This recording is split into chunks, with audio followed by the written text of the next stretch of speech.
श्रीपादराजं शरणं प्रपद्ये.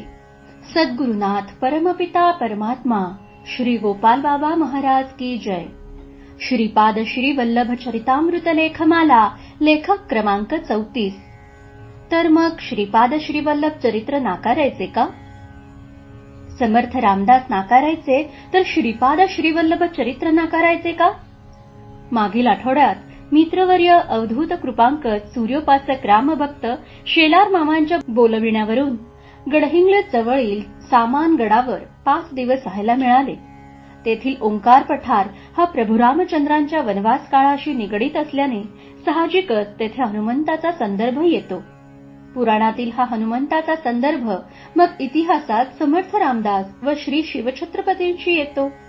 येथील वास्तव्यात छत्रपतींचे जिंजी मोहिमेवरून परतताना येथे थांबणे, किल्ल्याच्या बांधकामाची पाहणी करणे, त्यावेळी तेथे समर्थ रामदासांचे आगमन होणे, पाथरवटांकडून शिला फोडून आतील ओलाव्यात जिवंत बेडकी असणे, समर्थांचा व छत्रपतींचा सहवास, समर्थांचा पोटशूळ, त्यावरील उपशमासाठी वाघिणीचे दूध छत्रपतींकडून काढलं जाणं, हनुमंत मूर्ती स्थापना संकल्प ही सविस्तर कथा त्या त्या स्थानावर जाऊन अनुभवायला मिळाली. ही घटना घडली फाल्गुन शुद्ध प्रतिपदेला.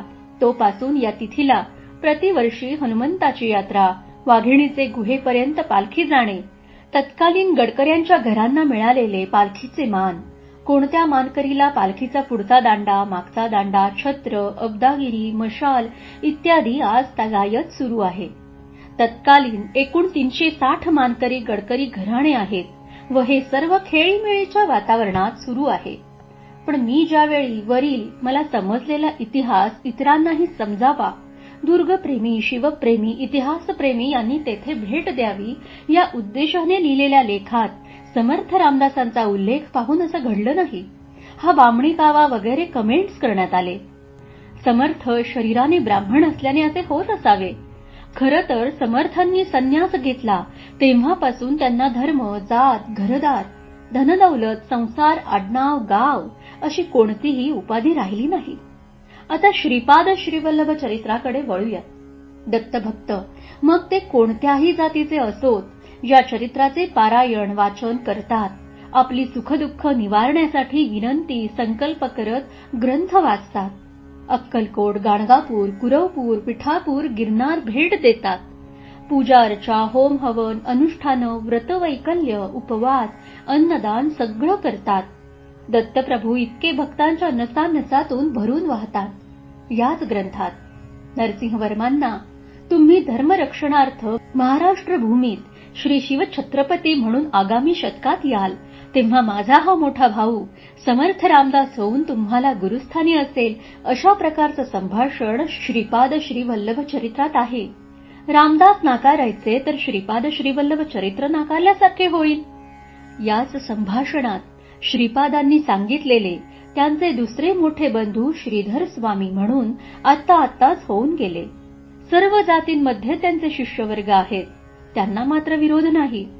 समर्थ रामदास व श्रीधर स्वामी यांची मोठी म्हणण्यापेक्षा प्रचंड शिष्य परंपरा आहे व पृथ्वी असेपर्यंत राहील. आता एका मूळ मुद्द्याकडे वळूया.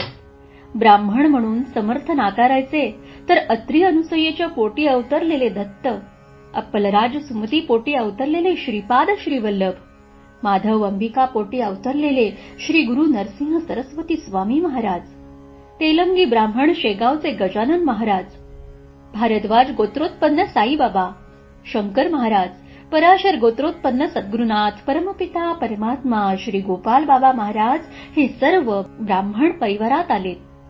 सिद्ध, सायनदेव, दोन्ही नंदी कवीश्वर, बाळाप्पा, चोळाप्पा, दासगणू, श्यामा, शंकर भट्ट जसे महाराजांच्या सेवेत आहेत तसेच रविदास, तिरुमलदास, वल्लभदास, दत्तदास, म्हाळसापती, लक्ष्मीबाई, बायचाबाई, कोते पाटील, तंतुकार, विणकर असे किती एक ज्ञात अज्ञात सर्व जातींचे भक्त शिष्य महाराजांच्या सर्व अवतारात सेवेत आहेत.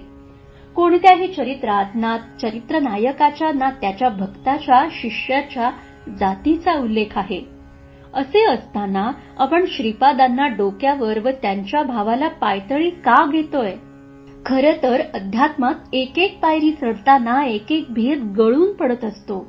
आपला तर अजून जातीचाच भेद गळून पडलेला नाही, तर आपण अदृश्य अध्यात्म दालनाची पहिलीच पायरी कशी चढणार? दालनात प्रवेश तर शेवटचा टप्पा आहे.